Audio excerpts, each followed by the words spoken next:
Why this roll forming machine is way too shorter than the normal one. A lot of our customers when looking at the pictures below wonder why this machine is so short. Actually, this roll forming machine can be split into two parts as below to serve shipment purpose.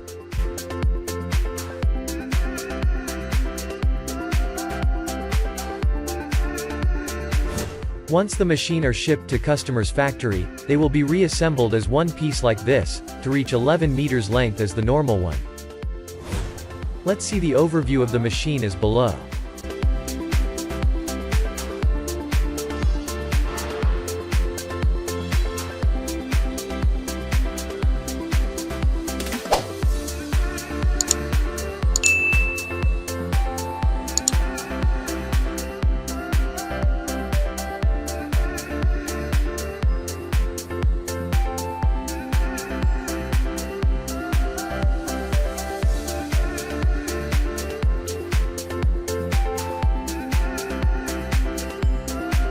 Feel free to send us your concerns about roll forming machine. We will create more videos to reply to you soon. Who wonder, do wonders. See you in our next video. Contact us now.